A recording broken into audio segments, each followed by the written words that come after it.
Eh, bueno, alguien ahora empezó a grabar. Me olvidé, ¿cierto? Grabar. Ahora está grabando ya, sí, perfecto.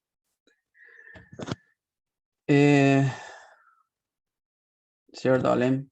Mira, entonces, empezamos. Entonces, una mujer de 23 años con neuritis óptica. Neuritis óptica es inflamación del nervio óptico. Inflamación, neuritis, todo termina en itis e inflamación, ¿verdad? Neuritis óptica del nervio óptico. Eh, Pueden ser de dos tipos. Y me decir, ¿importa eso? Sí, importa. Edema de papila cuando hay en el disco óptico, un edema en el disco óptico, en el fondo de ojo, que se hace en el ojo, un fondo de ojo, se ve el edema de papila, estamos diciendo de papilitis o neuritis óptica anterior. Cuando no hay edema de papila, estamos hablando de neuritis óptica retrovulvar o posterior. ¿Qué síntomas va a tener eh, el paciente? Dale, ¿quién me ayuda?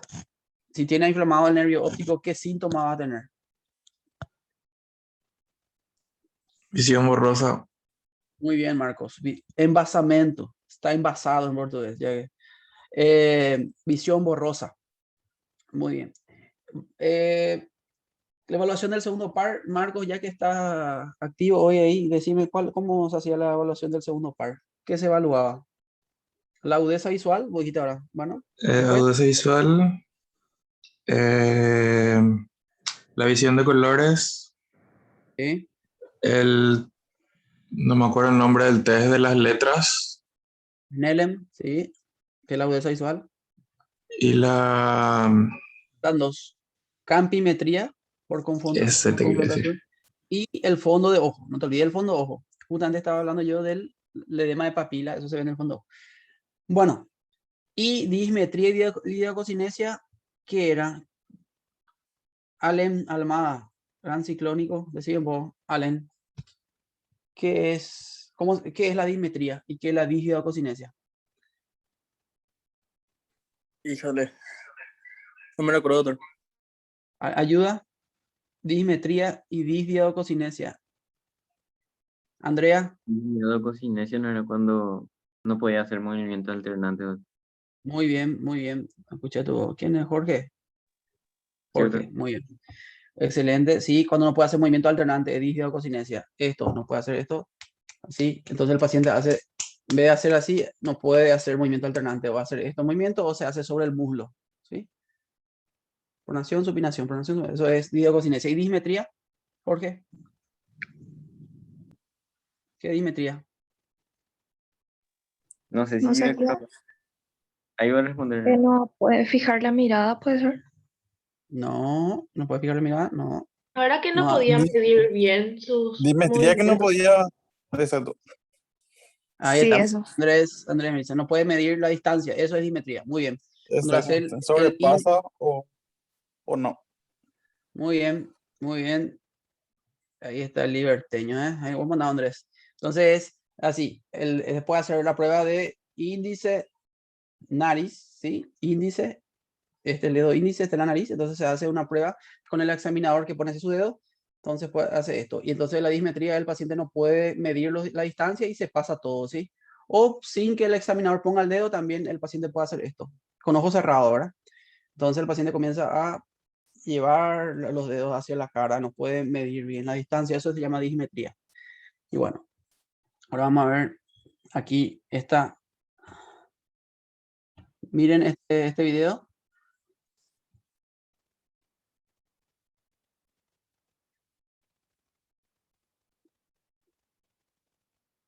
¿Qué llama la atención ahí? Díganme, por favor. En un ojo hay miosis, en el otro midriasis.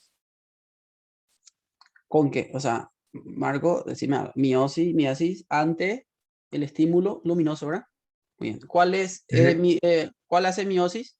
El izquierdo, ¿verdad? El ojo izquierdo ¿Y eso es normal o es anormal? O miren, normal.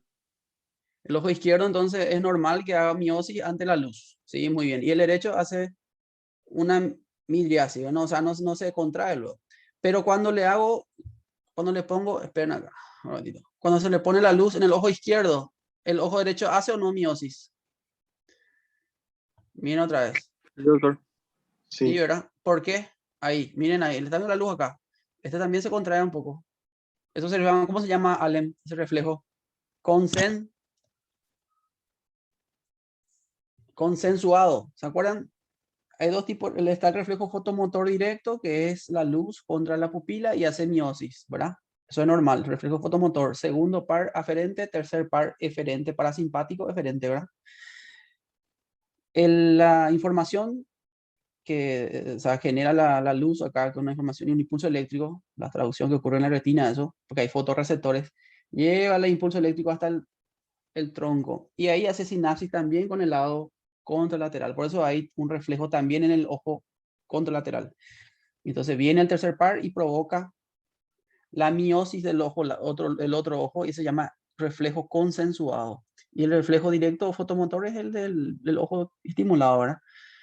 Pero pasa algo que cuando se le estimula ese ojo no se contrae, no hay miosis. ¿Por qué? Pero ni acá tampoco, ¿eh? Cuando se estimula este lado. ¿Por qué? Ahí dice, mira, miren, no se contrae este y este sí que se dilata. No es que sea, no hay midriasis en sí, no hay marcos, pero no se contrae nomás el ojo. Eso sí, no es que haya midriasis porque no está tan aumentado, no es que está muy aumentado eso. Para mí está, como el lugar es oscuro, está un poco dilatado porque está oscuro el lugar. La luz no cambia nomás, la luz no le modifica el diámetro del pupilar. ¿Por qué? Porque hay una neuritis óptica, dijimos, ¿verdad? Esto es una neuritis óptica. ¿Y este reflejo cómo se llama? ¿Quién sabe? Si alguien me dice, estaré feliz. Dimos esto, ¿eh? Cuando dimos pares craneales el año pasado. ¿Alguien en el chat que no quiere hablar? Fotomotor, Brian. No, el reflejo patológico, Brian. ¿Cómo se llama este reflejo patológico en el ojo derecho? Es un reflejo anormal, igual que el Babinski en el cutáneo plantar. Este es un reflejo patológico, porque en vez de hacer miosis, como dijo Marcos, no hace ni midriasis, o sea, no se contrae. Es un mosquito que me está... Doctor, ¿será que no había ni acomodación ni convergencia? No, no tiene nada que ver con eso. El reflejo fotomotor no ocurre en ese ojo derecho porque y hay como una pseudo dilatación, no hay una dilatación, pero en vez de contraerse queda ahí, ¿verdad? Hay esa pequeña miosis que hay acá es por el reflejo consensuado del otro lado. Pero lo que hace es, la verdad se contrae un poquitito y después se dilata otra vez, ¿verdad? Se llama reflejo ¿De Adi? Marcus. ¿No? No, ese no, Andrea, ese no es. Se llama reflejo de Marcus Gunn. Marcus, como Marcos, ¿eh? Marcus. Mi cuñado, por ejemplo, se llama Marcos, pero él se le dice Marcus. No sé por qué eso es más. Marcus Gunn. El reflejo de Marcus Gunn. O defecto pupilar aferente. Defecto pupilar aferente, porque te dice que el problema es el segundo par, la aferencia. El tercero está funcionando bien, por eso cuando se les estimula el ojo izquierdo, el derecho sí se contrae, hay miosis, o sea, un reflejo consensuado está bien. Pero cuando se hace el reflejo fotomotor directo en el ojo afectado, no hay miosis, entonces eso se llama reflejo, defecto pupilar aferente. Tampoco hay consensuado porque no funciona este segundo par, Andrea. Si este segundo par no funciona, no se puede ir la información hasta el tronco, ¿sí? ¿Se entiende? Y el de, ahora nomás miré mis anotaciones del año pasado y el Sí. Argyll Robertson, no No, sería ese. no, ese es la pupila de Algie Robertson, es otro tipo de pupila, podemos ver eso después. Es la pupila que se ve en la sífilis, ¿verdad? Es otro tipo de afectación, ¿verdad? Este es un reflejo alterado que se llama reflejo de Marcus Gunn o defecto pupilar aferente, ¿sí? Defecto pupilar aferente. Voy a mostrar después Argyll y el de Adi también, Ada y Andrea. Entonces, son diagnósticos diferenciales. La pupila de Adi es una y la pupila de Argyll Robertson es otra. Mira, este es entonces el defecto pupilar aferente. Miren para nunca olvidarse. ¿Sí? El ojo derecho porque tiene una neuritis, está inflamado el nervio óptico. ¿Qué más va a tener esa paciente? ¿Quién me puede...? Cuando hay inflamación, ¿qué hay? ¿Dolor? Muy bien. Dolor, no sé quién más dijo ahí. Muy bien, dolor. Cuando hay inflamación, entonces el ojo no es que le duele así mirando fijamente, sino al mover el ojo, duele. Entonces, acuérdense, defecto pupilar aferente con dolor con los movimientos oculares, eso es una neuritis óptica. Neuritis óptica, entonces eso sí.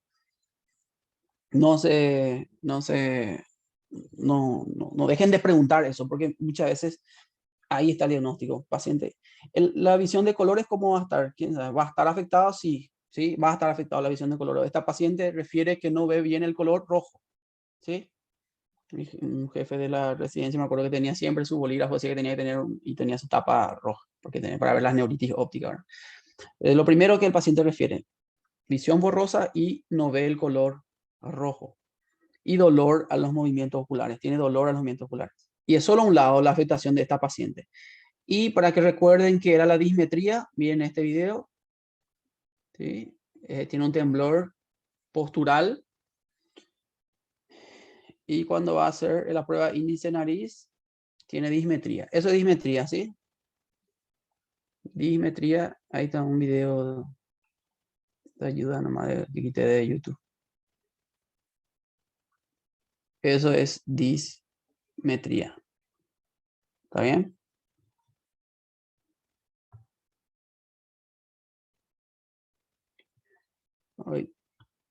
Ok, entonces tenemos una paciente de 23 años que tiene neuritis óptica y dismetría, ¿verdad?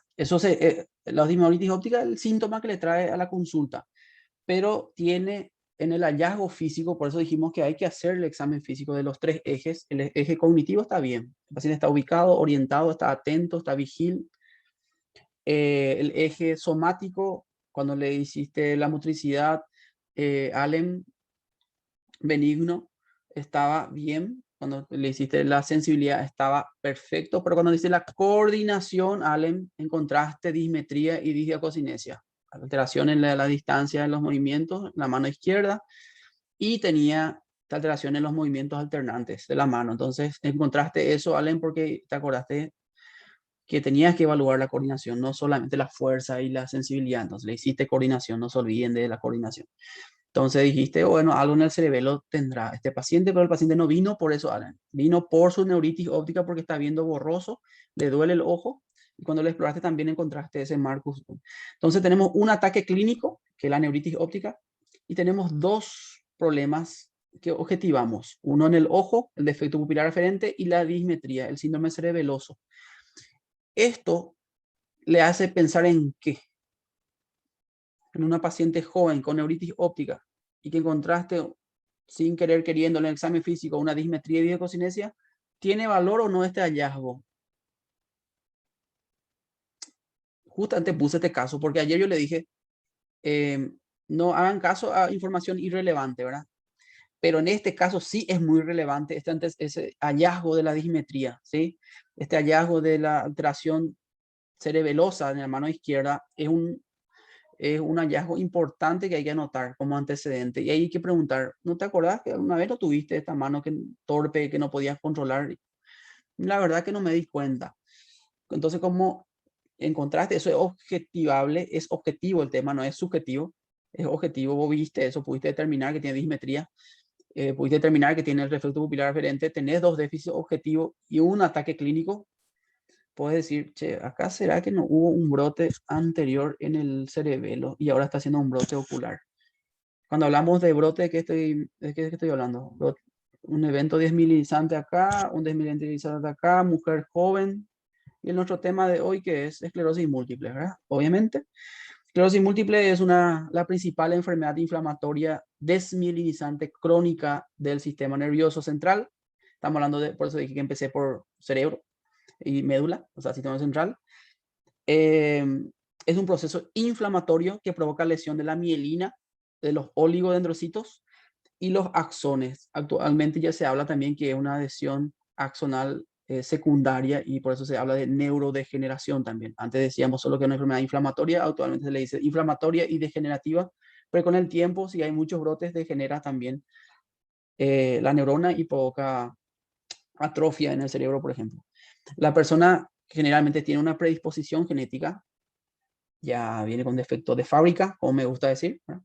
Y tiene exposición a determinados factores que provocan la autoinmunidad, ¿sí?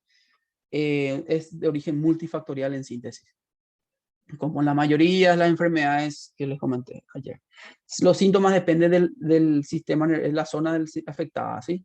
Entonces, en esta paciente que vimos recién, tiene una zona afectada que es el nervio óptico en el ojo derecho y una zona afectada probablemente en el cerebelo que no pudimos todavía ver la imagen, ¿verdad? Pero bueno, hay una resonancia, si pedimos, capaz vamos a ver estas imágenes que describió Jean-Martin Charcot, que son estas placas, esclerosis en placas. Bueno, no solo puede ser en el cerebelo, puede ser en las vías cerebelosas también, ¿verdad? En el pedúnculo, en el tronco. Entonces, estas placas, por eso le llamó esclerosis en placas, y esto se vio en los pacientes, en las autopsias que se realizaban estos pacientes. Y este Jean-Martin Charcot, que él fue el que primero describió en forma así bien completa lo que es la esclerosis en placas. Esta enfermedad importante que la epidemiología conozcan es una enfermedad que afecta de entre 0,8 a 38 casos por 100.000 habitantes, depende del lugar, ¿verdad? Depende mucho del gradiente norte-sur, porque cuando menos exposición solar, más riesgo de tener esclerosis múltiple. En países como Canadá hay muchos más casos que en países como los nuestros, como en Paraguay. Entonces, y de ahí que se sabe que la exposición solar influye. También influye la parte genética, ¿sí? Hay unas razas que son más susceptibles que otras. Es más frecuente en la mujer que en el varón y la edad predominante es entre 20 y 40 años, ¿sí? Por eso varía mucho la prevalencia, entre 0,8 a 38, porque depende de dónde tomes la estadística, ¿verdad? Acá en rojo están los donde hay mayor riesgo, ¿verdad? Países escandinavos, Canadá. Ignorando los accidentes de tránsito es la principal y la primera causa de discapacidad en adultos jóvenes. Dijimos que afecta a jóvenes de entre 20 y 40 años, ¿verdad? Entonces es muy importante conocer por eso la esclerosis múltiple.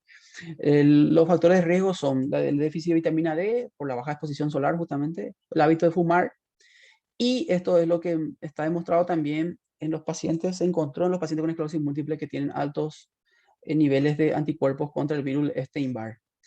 Muchísimo se estudió los factores de riesgo, muchos virus están ahí siempre en la boca de los investigadores cuando hablan, pero el que más fuerte pega ahí entre los virus es el Epstein-Barr. También la obesidad infantil se habla y como factor de riesgo, ¿verdad? Tener obesidad en la etapa infantil también aumenta el riesgo. Ustedes saben que la obesidad también es un proinflamatorio. También el tema de... sí, me acuerdo, no olvidé. Iba a decir, se me fue. ¿Dónde está? Factores de riesgo, algo me está faltando ahí. Obesidad, ingesta elevada de sal. No, no era eso, algo iba a decir, pero bueno. Hay factores de riesgo genéticos y ambientales, ¿verdad? Los factores genéticos, tener este HLA-DR1 por B1 también es un factor de riesgo, y hay también factores genéticos de protección, ¿verdad? Los ambientales son el tabaquismo, la infección por el Epstein-Barr, ¿verdad? Se encontró el anticuerpo anti-Epstein-Barr en la mayoría de los pacientes con esclerosis múltiple. El déficit de vitamina D, la obesidad y la ingesta elevada de sal son factores ambientales de riesgo. Y hay también factores de protección, ¿verdad? Es más dudoso esto, no está tan determinado, pero el tabaco oral, por ejemplo, es un factor de protección. La infección por citomegalovirus, por ejemplo, ¿verdad? Y se cree que es porque hace una reacción cruzada con el Epstein-Barr y bueno, impide que el Epstein-Barr haga de la suya, vamos a decirlo así. Eso es lo que decían los investigadores con el tema de la infección del citomegalovirus. Y exposición a rayos ultravioleta y la cafeína. El café está como factor protector ahí. Entonces, como una enfermedad desmielinizante, lo que vemos es esto es una neurona, acá está la mielina, y lo que se ve es una afectación de la mielina. Hay una desmielinización, por eso se habla de una enfermedad desmielinizante. La mielina dañada impide que el impulso eléctrico sea correcto, produce bloqueos en la conducción central, ¿verdad? Y esto provoca que no llegue la información en la otra neurona, ¿verdad? Por eso hay déficit motor, sensitivo, lo que sea. En la neuropatología lo que se encontró fue el tema de la inflamación, que suele ser una inflamación crónica, hay desmielinización, también neurodegeneración, eso es lo nuevo. También se vio que toda la parte axonal se ve afectada. En la macroscopía, lo que se demostró fue que estas lesiones, estas placas, siempre están alrededor de una vénula. ¿Sí? De ahí que hay una zona del cerebro que está principalmente comprometido en la esclerosis múltiple. Ya les digo, ahora no hay ni una imagen que es patognomónico de esclerosis múltiple. Vamos a ver muchas imágenes hoy, pero hay algunas que son muy sugerentes de esclerosis múltiple, que son estas imágenes que son transversales, perpendiculares al cuerpo calloso. ¿Por qué? Porque ahí hay vénulas, y alrededor de esas vénulas son los que se forman estas placas, y ahí se ve la inflamación en las placas, ¿verdad? Con linfocitos y compañía. Ok, esta imagen, voy a ver aquí, ¿qué pasó ahí? Me fui muy rápido. Ahí.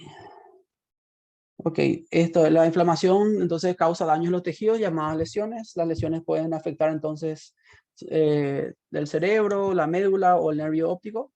Estamos hablando de lesiones que afectan la mielina, entonces estamos hablando de la sustancia blanca. La sustancia blanca se dice que es blanca justamente por la presencia de la vaina de mielina, ¿verdad? Pero a la larga, como cuando son muchos brotes, también ya se ve comprometido la sustancia gris, por eso hay atrofia.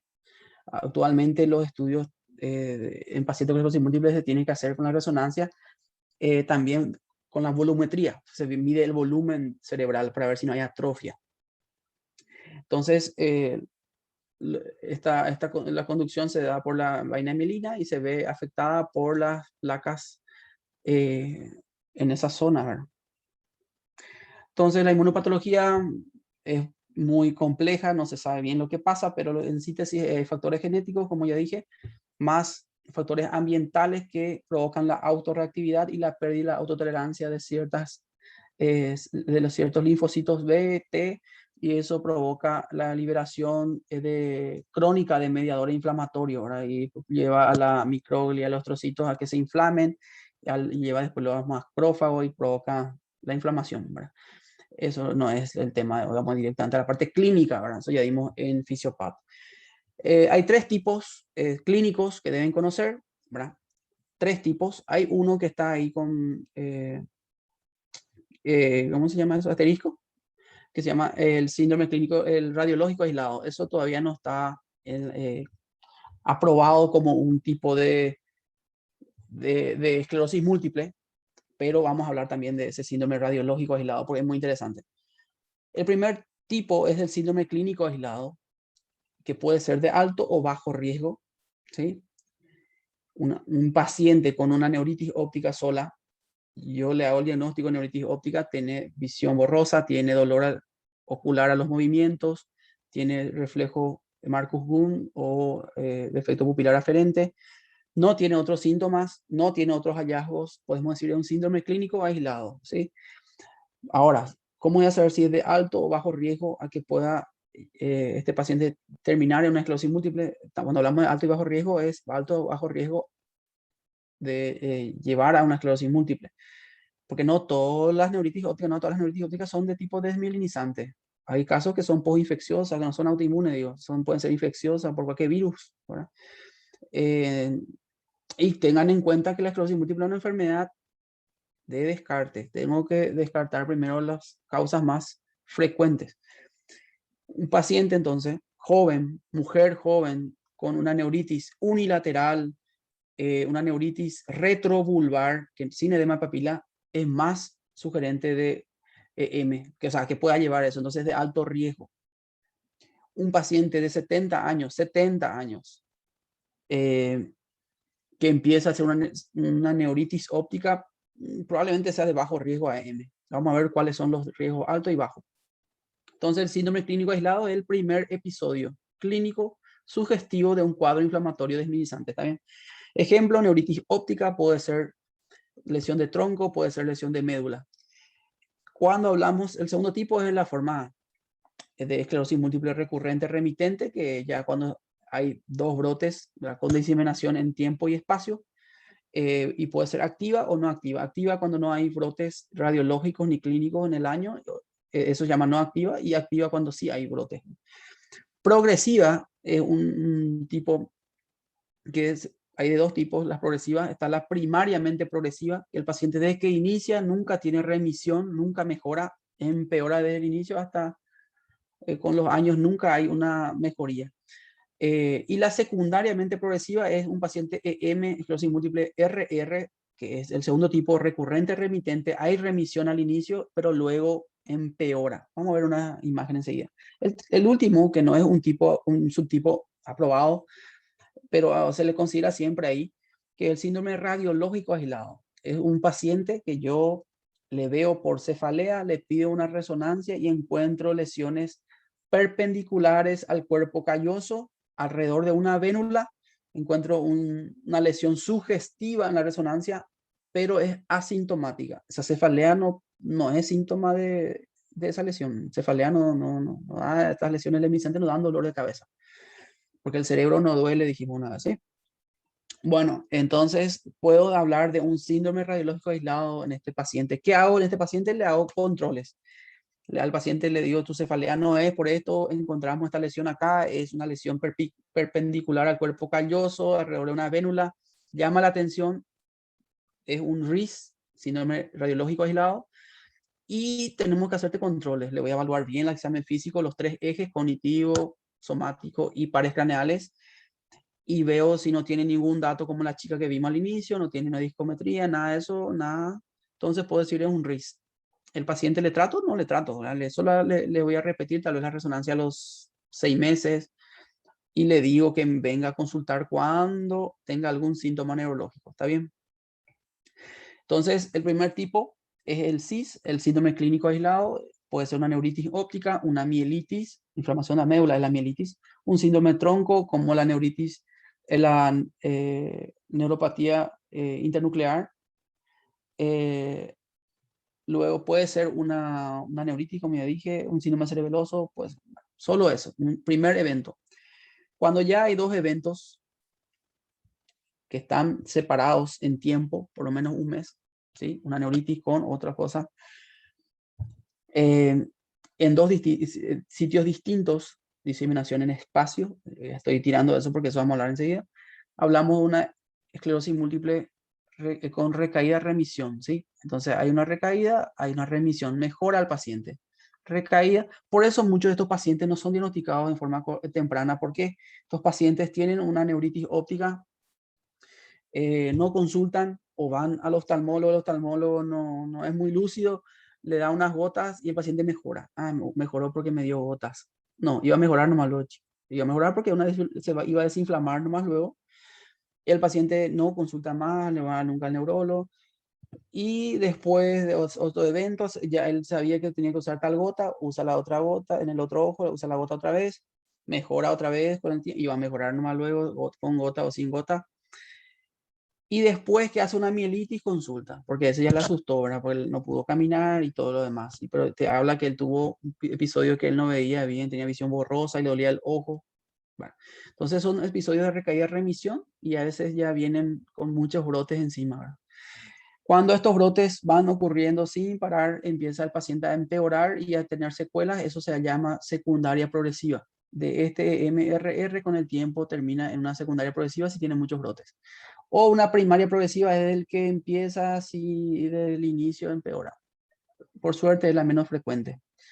Entonces van a ver ahí, este es el MRR, que es el más común de todos. El paciente tiene un ataque, recupera, ataque o brote, surto en portugués.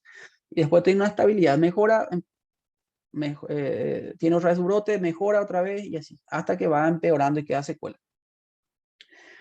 No es lo mismo un síndrome clínico aislado con esta imagen que es un síndrome clínico aislado con una resonancia. Ay,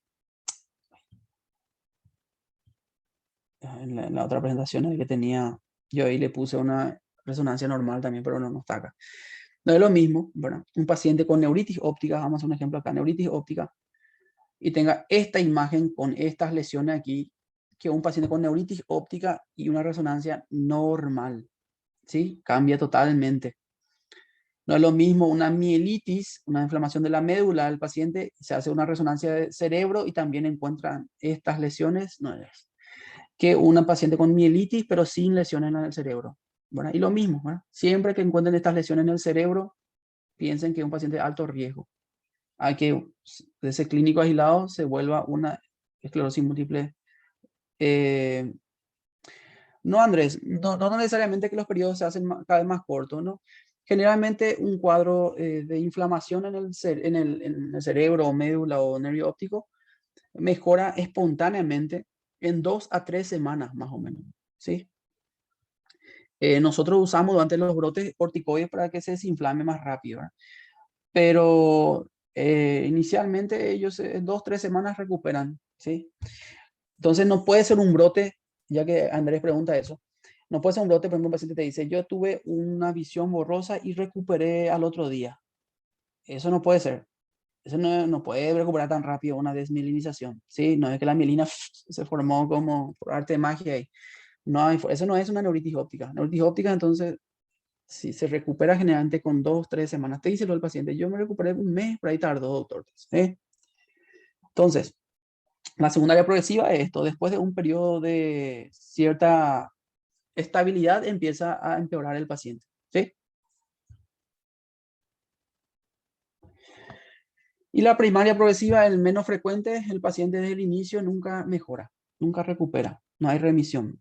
Las manifestaciones clínicas en estos pacientes son de acuerdo a la zona afectada. Si es el nervio, neuritis, visión borrosa. Suele ser unilateral, como dije, con pérdida parcial de la visión. Es raro que el paciente te diga, no veo nada en este ojo, no veo nada, yo no veo nada, veo totalmente borroso, es oscuro, nada no veo. Tiene amaurosis, se llama eso, o ceguera monocular. Es raro, eso no es típico de esclerosis múltiple. El paciente suele tener una visión parcialmente respetada, o sea, tiene visión borrosa, pero ve los dedos. El color no puede ver bien, pero el paciente puede hasta leer, ¿verdad? No está totalmente ciego, ¿no? Suele haber dolor ocular, y suele tener buena respuesta al corticoide, ¿sí? Eso es lo que caracteriza a la neuritis óptica de tipo desmielinizante en la esclerosis múltiple.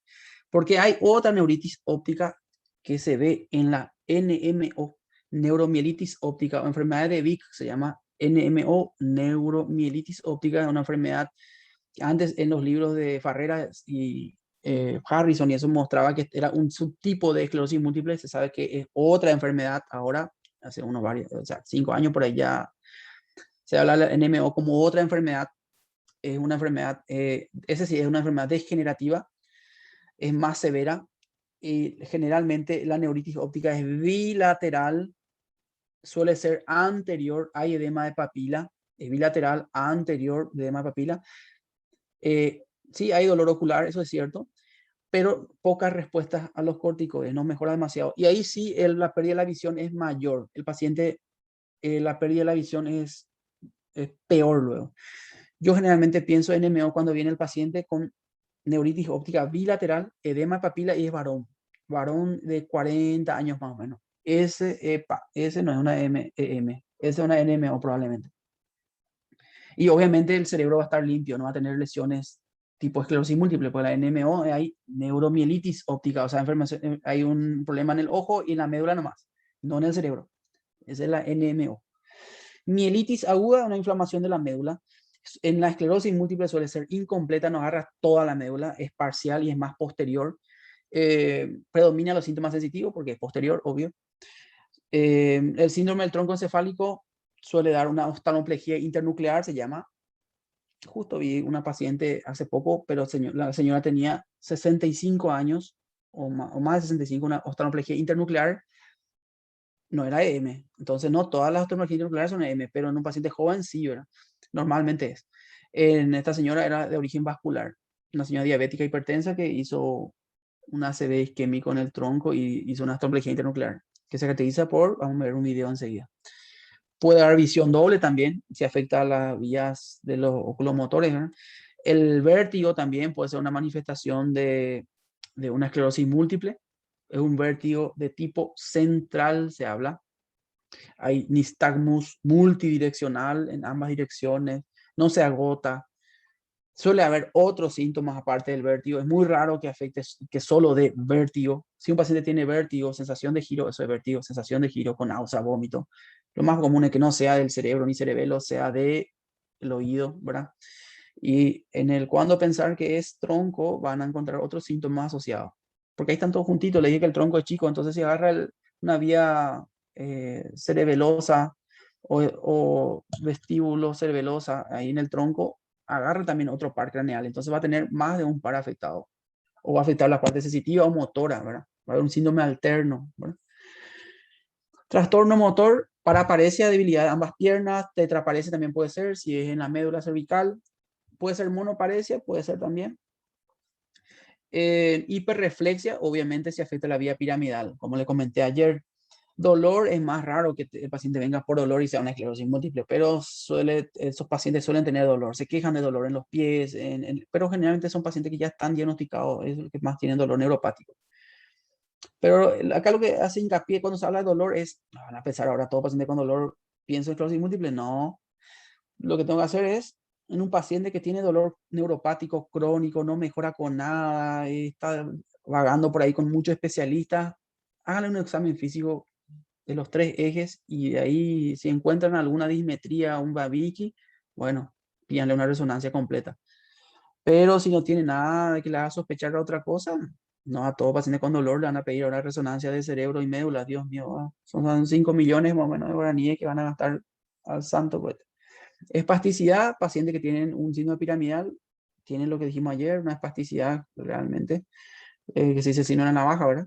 Pero si agarra toda la médula, puede agarrar una espasticidad en ambas piernas, ¿verdad? Entonces tiene una marcha espástica, se llama. Deterioro cognitivo, porque les comenté que con el tiempo afecta el soma neuronal, afecta las neuronas, y el paciente va teniendo deterioro cognitivo con el tiempo. La atención principalmente se afecta y la velocidad de procesamiento. Yo hace poco tuve una paciente mujer con esclerosis múltiple que me dijo que tuvo que dejar la facultad porque no había caso, ¿verdad? Y fue muy triste, ¿verdad? Porque me decía, no puedo, leo y no entiendo, me cuesta, pero ella es funcional, ella no es que, ya trabaja, pero no puede hacer la facultad. Entonces tuvo que dejar. Y es una paciente justamente que ya diagnosticado con muchos brotes encima y ya se perdió mucho tiempo. Es joven, ¿no? 27 años. Fatiga también es un síntoma muy frecuente de los pacientes con esclerosis múltiple. Fatiga, ¿sí? Se cansan mucho ellos. Es muy importante la fatiga. Siempre hay que preguntar a los pacientes con esclerosis múltiple si tienen fatiga porque hay un tratamiento sintomático que se hace con amantadina que les suele mejorar. Entonces son todos estos síntomas que puede tener el paciente: visión doble, pérdida del equilibrio, inestabilidad al caminar, vértigo, temblor, cosquilleo, o sea, parestesia, pérdida de la sensibilidad, la fuerza que va a estar disminuida, trastornos urinarios y afecta la médula. Puede tener también trastornos sexuales como impotencia por afectación de la médula, ¿verdad? Trastorno de memoria también, ¿verdad? Con el tiempo y la fatiga, pero hago hincapié, no todo paciente con cuadros de trastorno de memoria yo le pienso en esclerosis múltiple, ¿verdad? Obvio. Esta era una neuritis óptica de tipo anterior, ¿verdad? Acá se ve el edema de papila. ¿Por qué digo que es anterior? Porque acá veo un feroz edema de papila, ¿sí? Papiledema, o papilitis se dice. Papiledema además cuando no es por neuritis. Papiledema es cuando es por hipertensión intracraneana. Papilitis se habla cuando es de tipo inflamatorio. Entonces ahí el edema se ve, no se ven los bordes en esta zona, porque habían sido todo, esto es puro edema. Acá hay un poco de hemorragia también, ¿sí? Esto es el fondo de ojo, se dilata la pupila y se mira el fondo de ojo. En la resonancia se ve un realce del contraste del nervio óptico con el contraste, realce el nervio, este es el nervio óptico hasta el ojo, Nervio óptico, acá está el otro nervio que no está, que está normal, pero aquí sí se ve un realce, brilla, viste que se ve con el gadolíneo, que es el contraste que se usa en la resonancia, se ve realzado el nervio óptico derecho. Y esta es una imagen axial, esta es una imagen coronal donde se ve aquí el realce del nervio óptico. ¿Por qué hablo de la neuritis y por qué puse el ejemplo de esa paciente de la neuritis óptica? Porque es el síntoma inicial en el 20% de los pacientes con EM. Entonces, tienen que saber. Ese ya le mostré. Si no vieron bien, ahora miren otra vez. Miren el ojo derecho con el efecto pupilar aferente. Y sí, en vez de contraerse, se dilata la pupila.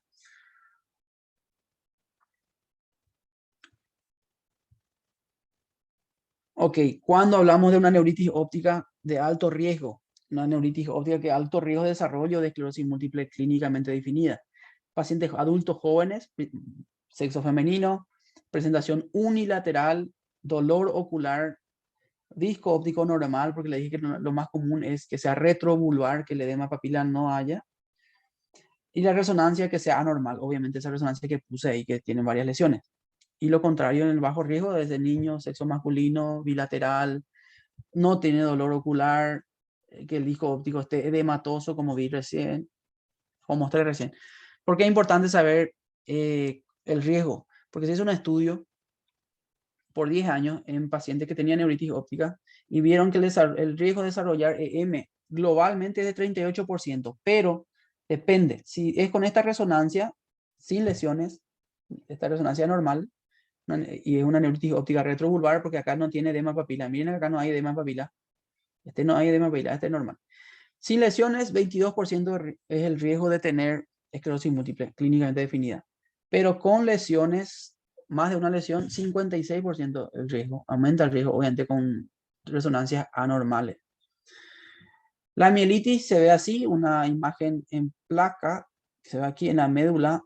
Esto que es hiperseñal se dice en resonancia. Hiperseñal, hiperdensidad en tomografía. Hiperseñal en T2 o señal con en T1 con el realce de gadolínio, ¿verdad? Cuando hay actividad hay realce de gadolínio, porque cuando hay actividad hay inflamación y eso hace que la barrera hematocefálica esté más permeable y ahí pasa el contraste y entonces realza la lesión, ¿verdad? Aquí se ve una imagen axial y esta es la zona de la lesión. ¿Vieron? Todo esto de la médula. Esto de la médula y aquí está la lesión. Es incompleta, no agarra toda la médula, ¿sí? Este es el canal vertebral, ¿sí? Y aquí está la médula y esta parte está inflamada. Este es un T1 con gadolíneo, hay actividad. Es una lesión activa, decimos cuando hay realce con contraste con el gadolíneo, decimos que es una lesión activa.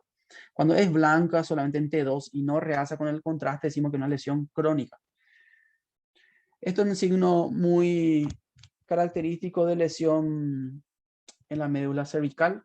Bueno, ven acá, esto es una resonancia, acá está la médula cervical, aquí está bulbo raquídeo, protuberancia, acá está el cerebelo, y estas lesiones aquí se ven, en dos lesiones en la médula espinal cervical, y da un signo que se llama signo Lermite, que es como un choque eléctrico cuando se flexiona el cuello del paciente. Se flexiona el cuello del paciente y el paciente refiere como un choque eléctrico que va a toda la espalda.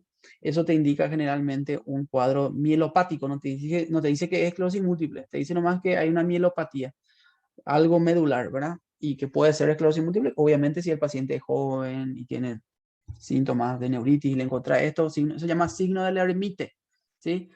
Se cree que por una hiperexcitabilidad de los nervios, por la desmielinización, ¿verdad?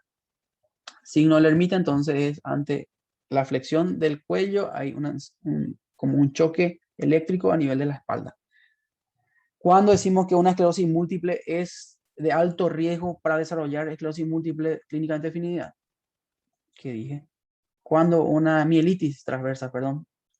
Cuando una mielitis transversa es de alto riesgo para desarrollar esclerosis múltiple, cuando es incompleta, no agarra toda la médula, cuando los síntomas son asimétricos, obviamente por lo de arriba, porque es incompleta, va a ser síntoma asimétrico. La resonancia encefálica anormal, obvio. Bueno, voy a hablar un poco ahí del líquido. El líquido cefalorraquídeo suele ser anormal, ¿por qué? Por la presencia de bandas oligoclonales. Son unas inmunoglobulinas que se encuentran en los pacientes con esclerosis múltiple y también en otros pacientes con trastornos inflamatorios, así que no es patognomónico, ¿sí? Bandas oligoclonales no se ve solo en esclerosis múltiple, pero ayuda al diagnóstico. Que tengas bandas oligoclonales presentes en el líquido cefalorraquídeo ayuda al diagnóstico, sí, pero no es que porque tiene eso ya es esclerosis múltiple, ¿sí? El compromiso, eso no hablé, suelen ser menos de 2 segmentos en la resonancia. Bien, el compromiso medular suele ser menos de 2 segmentos medulares, menos de 2 vértebras, no suelen ser grandes. ¿Por qué? En la mielitis que se ve, en la NMO, la neuromielitis óptica o enfermedad de Vick, suelen ser lesiones largas de más de 3 segmentos, más de 3 vértebras. Agarra así, vamos a ver enseguida una imagen. Eso, la mielitis se llama longitudinal extensa, es típico del NMO, de la neuromielitis óptica o enfermedad de Vick que se le llama. En la esclerosis múltiple las lesiones no son largas, son chiquititas, menos de 2 segmentos. Y bueno, de bajo riesgo, todo lo contrario. Tallo cerebral, síndrome alterno, ¿verdad? Como ayer dijo la compañera. Los síndromes oculares más comunes son la oftalmoplejía internuclear, que es una lesión a nivel del fascículo longitudinal medial, FLM. El fascículo longitudinal medial es el fascículo que une los núcleos del tercero con el sexto para que yo pueda mirar bien, para que tenga mi ojo, esto vaya hacia acá, esto vaya hacia acá, y para que mire hacia allá, ahí. El tercero con el sexto están gobernados, ¿verdad? En el tronco, y el que ayuda es el fascículo longitudinal medial. Y cuando se lesiona ese fascículo, entonces no hay una coordinación de los movimientos oculares, entonces vamos a ver enseguida una imagen de eso. Puede haber síntomas también neurálgicos, como la neuralgia trigeminal por una lesión en el núcleo del trigémino, en el puente. Síntomas cerebelosos, obvio. Sensitivos si afecta al fascículo, ¿cómo se llama? El hemnisco medial. Y síndromes motores alternos, ¿verdad?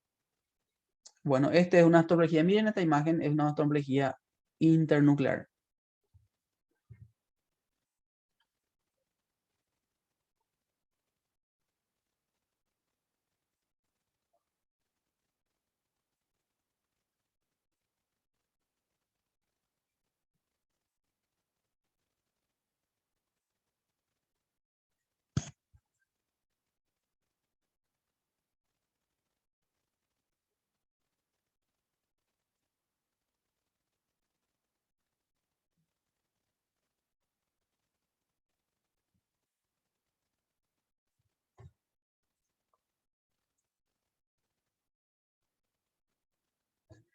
¿Vieron? ¿Alguien vio? ¿Quién puede decir?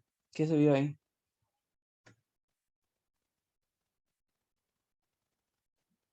¿Qué se vio? Y hay como una desviación más pronunciada de la mirada en uno de los lados.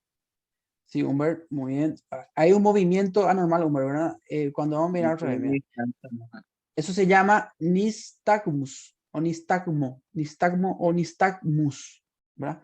Entonces, lo que se ve es esto. El paciente, ay, no sé, tarda ahí para mostrar el video. Vamos a ir un poquito. Ahí, ok.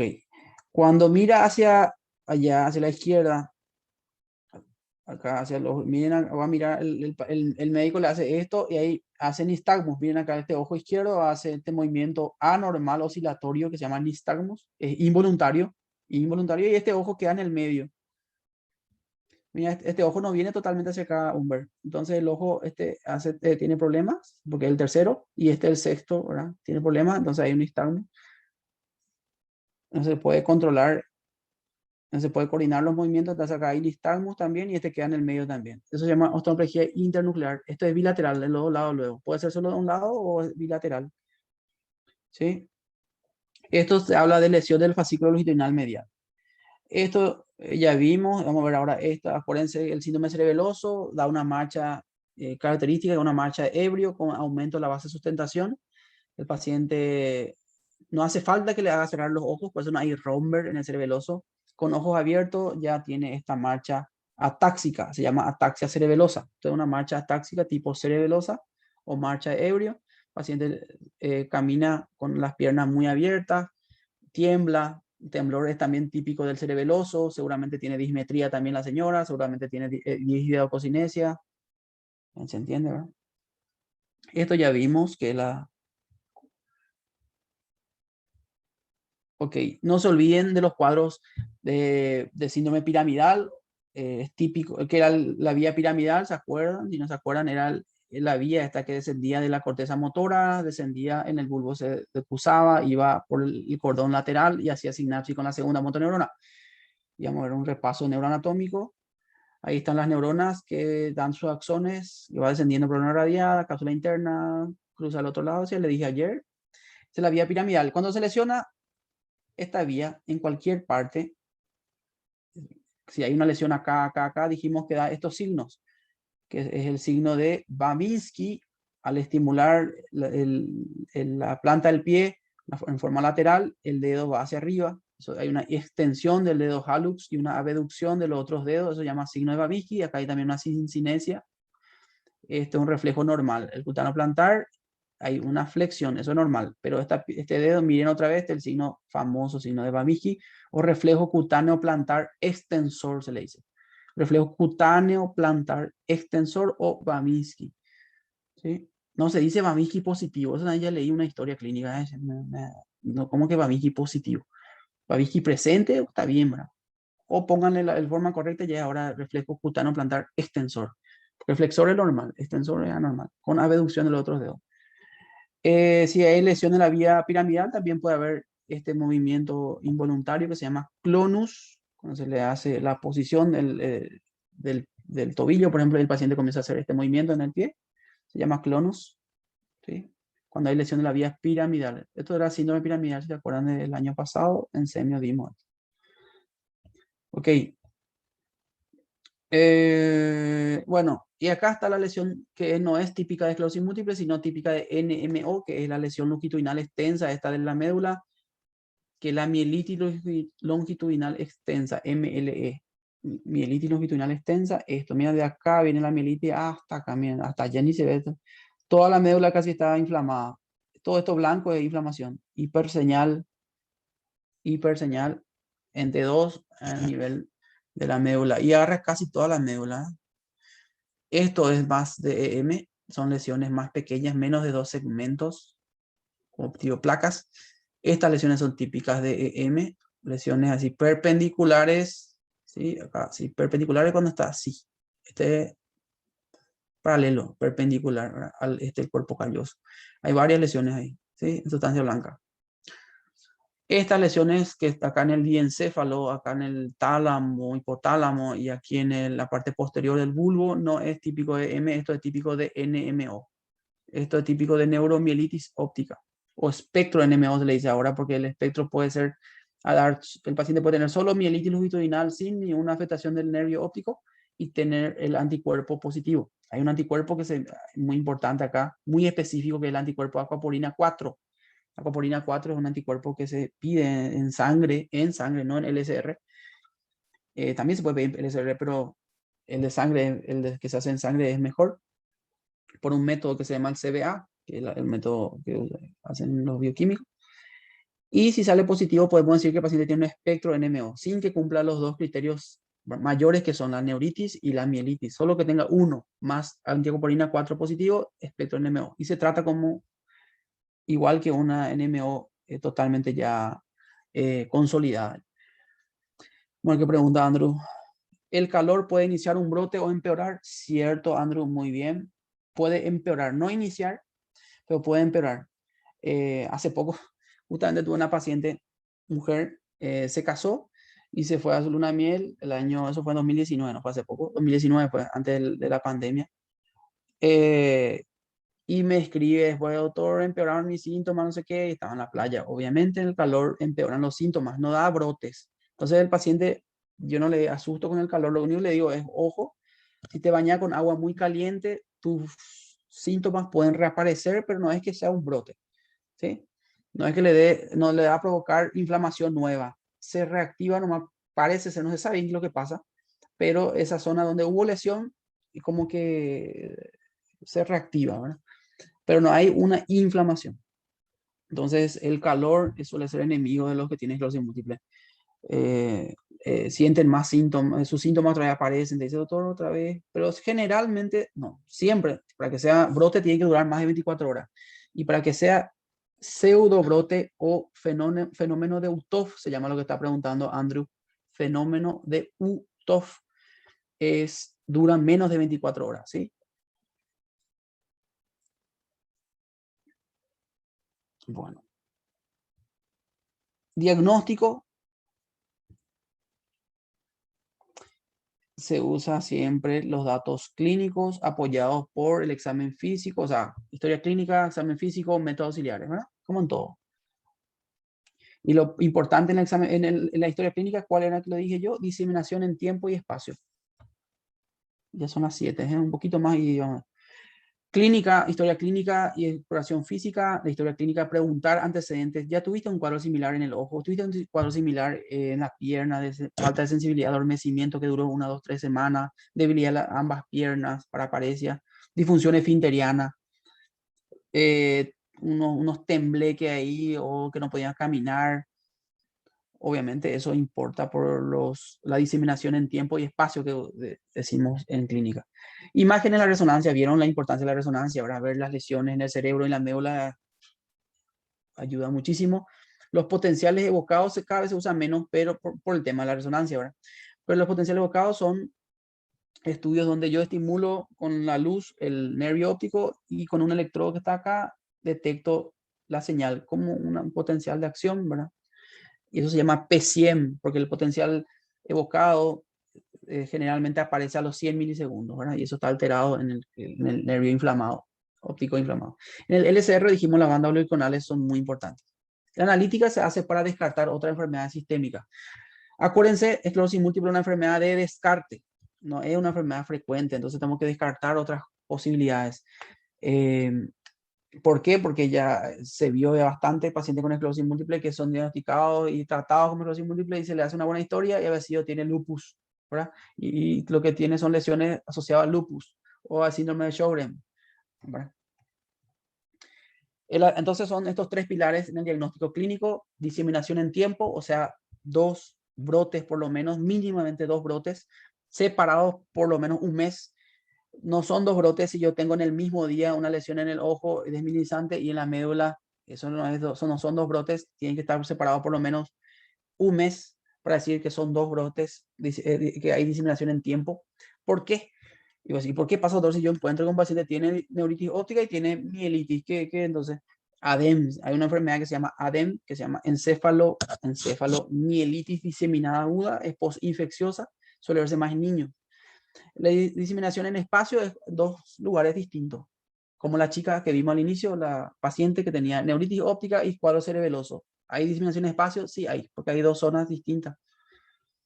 Y hay que excluir, el tercer punto, no se olviden, excluir otras enfermedades, ¿sí? Vamos a ver algunos cuadros. Estos son nada más para el diagnóstico, la historia clínica, preguntar en la historia las recaídas previas, ¿sí? Y ver si hay diseminación en tiempo. Ah, doctor, yo tuve ya en el 2015 algo similar en el ojo, hoy repitió ya en el ojo, ¿verdad? Puede tener también. En el mismo ojo ya tuvo una neuritis hace 3 años atrás y ahora vuelve a tener, ¿sí? Diseminación en tiempo. Si no hay diseminación en tiempo, eso es algo nuevo. Este ya es más para residentes, la verdad. Pero bueno, si no hay 2 brotes así alejados, yo puedo tener solo un brote. Y si le pido el LCR, las bandas oligoclonales, y viene bandas oligoclonales positivas, tiene la misma importancia que una diseminación en tiempo. Entonces, un paciente con un solo brote ocular, hay diseminación en espacio. Veo que también hay otra lesión ahí en el cerebro. Le hago LCR, viene bandas oligoclonales, que se ve acá, las blandas, viene positiva, EM. Examen neurológico, te voy a buscar las normalidades evidentes, pues decimos objetivables, como la dismetría y esas cosas. Diseminación en espacio, puedo ver la diseminación en espacio también con la resonancia, ¿verdad? Con esta chica que tenía la neuritis óptica le pedí la resonancia hasta que presenté al comienzo. Y había lesiones en el cerebelo que explicaban esa dismetría, entonces hay diseminación en espacio. Hay dos distintos lugares, ¿verdad?, afectados. Bueno, ojo con los diagnósticos diferenciales. Enseguida voy a mostrar una. Esto es lo mismo. La resonancia, lo que se mide son esto, y acá voy a hacer un hincapié en la resonancia, porque con la resonancia ya también se agregó algo en el último consenso. Miren, esto es una resonancia del cerebro, ahí se ven las dos placas. Es muy importante hacerle con contraste. ¿Por qué? Porque ahí le voy a explicar en sí. Si una lesión se realza con el contraste, ¿qué le dije, Humber? Si realzaba con contraste, ¿qué significa? ¿Es una lesión activa o no? Si realza con el contraste. Sí. Sí. Bueno, acá le voy a mostrar ahí. Miren acá, el paciente tenía dos lesiones. Un único brote, dos lesiones, y yo le pedí con contraste. Este realza con el gadolinio. O sea, este vamos a decirle que realza con el gadolinio. Este no. Este que realza con el gadolinio es una lesión nueva, una lesión activa, es nueva. Este que no realza es una lesión antigua. Entonces puedo decir que hay una diseminación en tiempo también con el gadolinio, porque este es nuevo, este es de ahora, esto seguramente es del año pasado, hace 6 meses, hace 10 años, no sé. No realza con el gadolinio, este es viejo. Realza con el gadolinio es nuevo. Entonces hay diseminación en tiempo y hay en espacio también, porque están en dos zonas distintas. Espacio, porque acá está, acá y acá, ¿verdad? En espacio y en tiempo. Con una sola resonancia yo puedo hacer diagnóstico de esclerosis múltiple. Tiene que ser una resonancia con gadolinio. ¿Sí? ¿Se entiende? Esas son preguntas de exámenes. ¿Sí? Bueno, resonancia se ve estas lesiones que son, estas son las lesiones que se le suele decir que es patognomónico, pero no es patognomónico, pero es muy sugerente de esclerosis múltiple estas lesiones que parecen unos deditos, que son los dedos de Dawson. Dice Andrés, ¿se puede descartar esclerosis múltiple si hay dos brotes al mismo tiempo o casi al mismo tiempo? No descarta, pero no, vos le tomás como un único brote nomás, Andrés. Si el paciente tiene en menos de un mes dos situaciones clínicas que te hacen pensar que una desmielinización, pero no están separados en más de un mes, yo puedo decir, bueno, tomo como un brote. Espero igual que pase más de un mes y tenga otro brote para decir, bueno, ahí sí cumple criterios clínicos. Estamos hablando de criterios clínicos para EM, pero están los criterios radiológicos también que yo ya estoy hablando. Este paciente que vos decís, Andrés, tiene dos brotes, pero una lesión realza con el gadolinio. La otra no realza, también puede decir ya Andrés que la otra que no realza es vieja. Y esta que sí realza con el gadolinio es nueva. Entonces puede decir también hay diseminación en tiempo ahí. Y espacio es cuando hay dos lesiones en diferentes lugares. Bueno, acá pueden mirar estas imágenes de resonancia. Estas son las lesiones blancas. Esta es una imagen sagital, de costado sagital.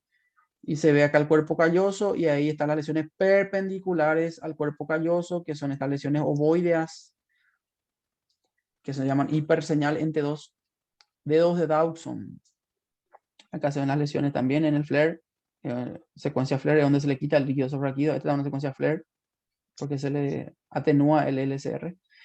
Esto es este 1 con gadolinio, ahí se ve el realce de la lesión. Este es un realce, en anillo.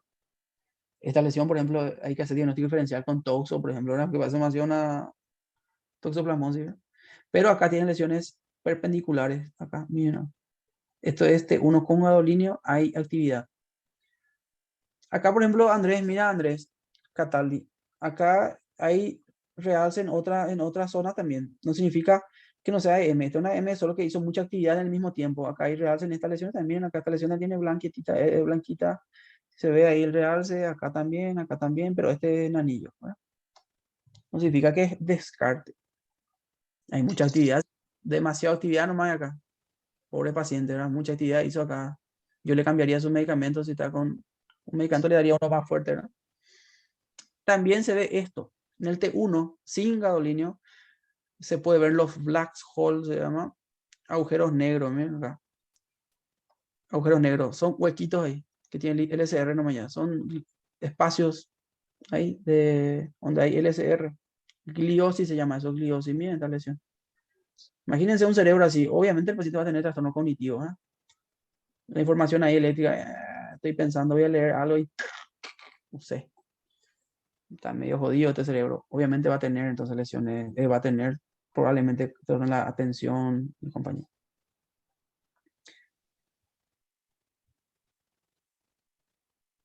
Hay que excluir otros diagnósticos siempre con cómo hago para excluir otros diagnósticos. Y pido para hacer el diagnóstico de M, yo le digo al paciente, primero, fulano, le voy a hacer un estudio completo de tu sangre, te voy a pedir perfil reumatológico, voy a pedir lupus, voy a pedir Sjögren, voy a pedir toda la enfermedad infecciosa había y por haber HIV, BRL, todo lo que pueda, perfil colagénico, reumatológico, todo lo que sea. Colagénico, reumatológico es lo mismo. Toda la parte trombótica. Tengo que encontrar esa diseminación en tiempo y espacio, en la resonancia o en la historia, ¿verdad? Voy a intentar objetivar, voy a buscar esas lesiones en médula y en cerebro. No tiene sentido, por ejemplo, pedirle resonancia de columna lumbar a un paciente con sospecha de esclerosis múltiple. Si en la zona lumbar no hay médula, ¿verdad? Bueno, este es el líquido cefalorraquídeo. Acá se ven las bandas oligocronales, pero estas bandas, acuérdense que se puede ver también en esta enfermedad inflamatoria, en el lupus, en la arcoidosis, justamente de enfermedades que son enfermedades que tienen que estar ahí como diagnóstico diferencial. Entonces, Humber, que tengas bandas oligocronales no te confirma que sea EM, pero te ayuda, ¿sí? Ayuda porque se encuentra presente en los pacientes con EM en un 85%. O sea, lo que es interesante es si viene negativo, ¿verdad? Ahí medio que tenés que dudar, ¿verdad? ¿Qué pasa acá? Porque es negativo y no descarta tampoco, pero si ya dudo lo de este diagnóstico, ¿se entiende?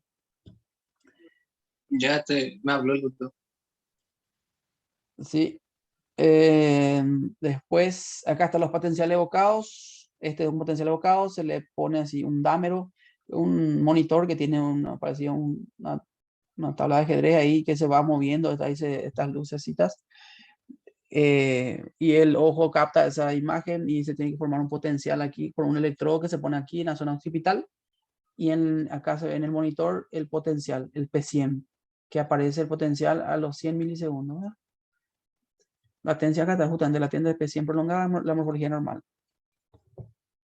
Pero todo esto no está bien, nos ayuda, pero el diagnóstico es fundamentalmente clínico. ¿Sí? La historia clínica y la normalidad del examen, como el primer caso que les comenté, la chica que tenía su neuritis, le encontré diametría.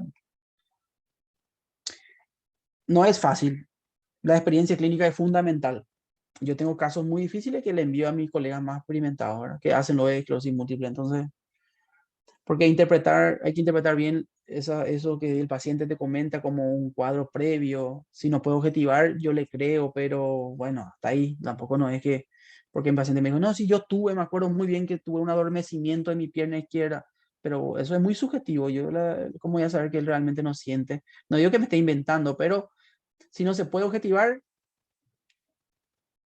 ahí nomás le tendría, ¿verdad? Evaluar minuciosamente los signos neurológicos, determinar la existencia de recaídas, reunir evidencia de dispensación en tiempo y espacio, excluir otras enfermedades.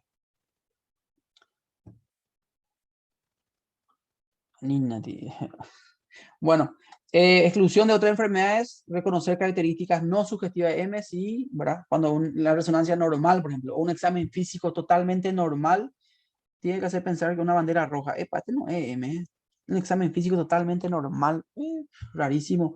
Una resonancia totalmente normal, y bueno, por eso es importante conocer las banderas rojas, ¿verdad?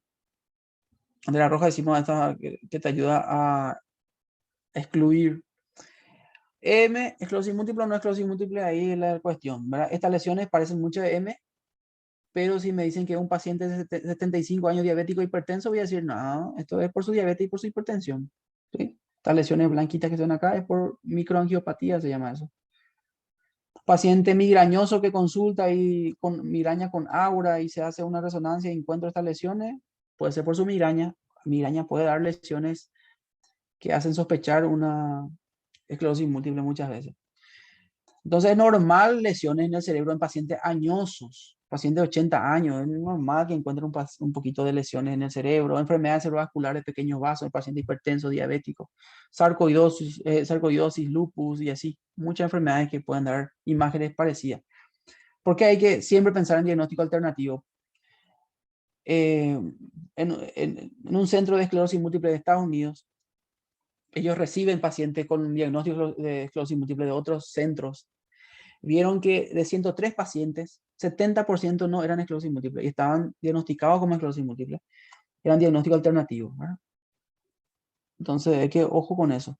¿Y por qué es tan importante saber diagnosticar? Vos le estás haciendo un diagnóstico que al paciente le vas a tratar con inmunomoduladores. Son medicamentos fuertes, medicamentos caros, medicamentos que si es mujer no va a poder hacer así nomás embarazarse. Es complicado el tema. Hay que saber diagnosticar.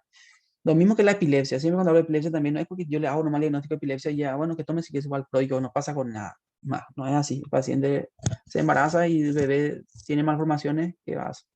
No es así.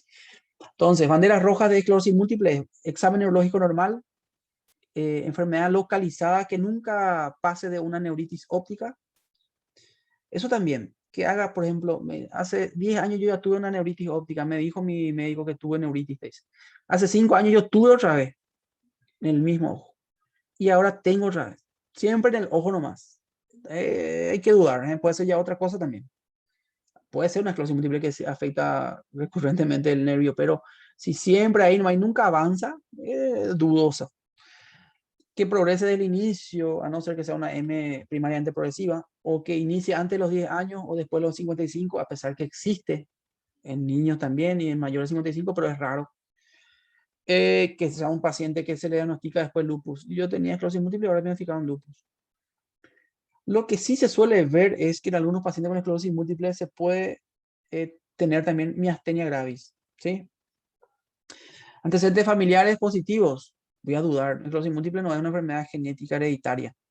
Hay una predisposición genética, pero no una enfermedad hereditaria. Entonces, si el paciente me dice, mi hermano tiene, yo tuve una paciente justamente cuando fue hace 3, 4 años atrás. Vino una paciente que tomaba interferón hace un mes. Suerte que tomó un mes, ¿no?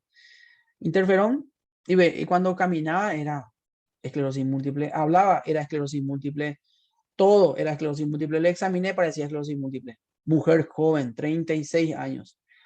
Y hablaba así, por una voz escandida, por voz cerebelosa. Su ojo nistagmus de tipo central, tenía dismetría, marcha atáxica, por eso le digo, caminaba, parecía una esclerosis múltiple. Marcha atáxica, síndrome cerebeloso, pero así de libro, mujer joven. No era hipertensa, no era diabética. Bueno. Le digo, bueno, y mostrame tu resonancia. Te paso, doctor. Me pasa la resonancia. Yo ya esperaba encontrar esas lesiones ahí blancas por todos lados. Ninguna lesión. Ninguna lesión. Nada de lesiones en el cerebro. Y ahí ya, ¿qué pasó aquí? ¿Qué pasó? Y ahí me quedé con él como este aquí, ¿verdad? Y comencé a preguntarle, ¿verdad? ¿Cómo fue entonces esto? No, y esto yo empecé hace 3 años atrás, y ni una lesión, medio raro. Y consulté hace poco y el otro médico me dijo que era una esclerosis múltiple, pero no tenés ni una lesión. Salió una lesión, yo dije, ¿será que milagrosamente desaparecieron las lesiones? No suele pasar, ¿verdad? O sea, siempre queda una imagen ahí, queda la secuela. Se ve la gliosis, los agujeros negros que le dije. No tenía ni una lesión y me dice, mi hermano también tiene algo parecido. Como que su hermano, dos pacientes con esclerosis múltiple en una familia, 2 hermanos, así medio raro. ¿Cómo que tu hermano tiene? Sí, tiene también, así mismo también camina como yo. Él también le cuesta caminar bien, él no puede jugar fútbol. No puede llamarle, y ya me llamó la atención antes por curioso. Sí, él trabaja acá, no sé qué, le voy a llamar más tarde de que venga. Me quedé pensando toda la mañana ahí por su resonancia normal. Viene el hermano, igualito, la marcha táxica, entonces. Él también me trae su resonancia. Él no estaba tratado como esclerosis múltiple que él no había consultado, por suerte. El paciente me da su resonancia, en él sí ya se nota, no hay lesiones, pero se nota una atrofia del cerebelo. Atrofia del cerebelo. Estos hermanos lo que tienen se llama una ataxia espinocerebelosa, una enfermedad hereditaria donde hay una atrofia del cerebelo de forma progresiva, ¿verdad? No tiene cura, entre paréntesis. Y empieza generalmente en la adolescencia, entre los 15, 20 años más o menos, con trastorno de la marcha y compañía. Ambos lo que tenían era una ataxia espinocerebelosa, ¿sí? Una enfermedad hereditaria, no era esclerosis múltiple, entonces es importante, nunca me olvidaré de ese caso. Importante los antecedentes familiares. Obviamente que tenga afasia, eso no es común, es una enfermedad que afecta más sustancia blanca, ¿verdad? Con el tiempo afecta a sustancia gris, pero afasia es generalmente lesión cortical, sustancia gris. O convulsiones, muy raro. Puede ocurrir, pero es muy raro, porque convulsiones que es lesiones de sustancia gris principalmente. Demencia.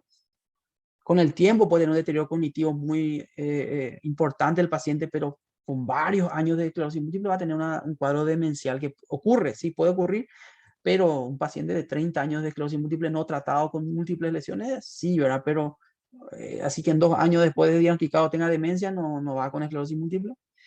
Que tenga neuropatía periférica no, no es una enfermedad de los nervios, ni fasciculación, eso de motoneurona inferior. Está bien. Y en los métodos ciliares, una resonancia normal también es imposible. LSR normal, te hace dudar y que tenga un laboratorio alterado, ¿verdad? Te habla de otra enfermedad. Para terminar, solamente las lesiones, los diagnósticos diferenciales. Esta es una NMO en la que está acá, mielitis longitudinal extensa, resonancia normal, mielitis longitudinal extensa y también tiene lesión en el nervio óptico. Eso se llama NMO o enfermedad de Vick, se llama neuromielitis óptica. Estos son otras lesiones de otras enfermedades que no son esclerosis múltiple, otras lesiones que no son esclerosis múltiple o parecen. Neurobeset, enfermedades, miren acá cómo afecta al tronco, lesiones típicamente en diencéfalo y en el tronco es neurobeset. No es algo vascular esto. Esto es lo que más confunde, la enfermedad cerebrovascular, las lesiones que son tipo isquémicas en los pacientes añosos, ¿verdad? Cada siglo es una enfermedad hereditaria, eso sí influye, hay que preguntar también en las antecedentes familiares porque es una enfermedad hereditaria, donde hay múltiples infartos y da las lesiones estas que parecen, no parecen tanto, sí, pero puede hacerte dudar. Estas son enfermedades más raras, metabólicas. Esto es migraña, ¿a qué? Migraña. Miren la migraña, un paciente migrañoso con aura pueden tener lesiones, estas chiquititas acá. ¿Sí? Que no es esclerosis múltiple. Ok, y así. Creo que hasta ahí ya da. Porque hay que hacer ya el fuego. Bueno, ¿alguna pregunta?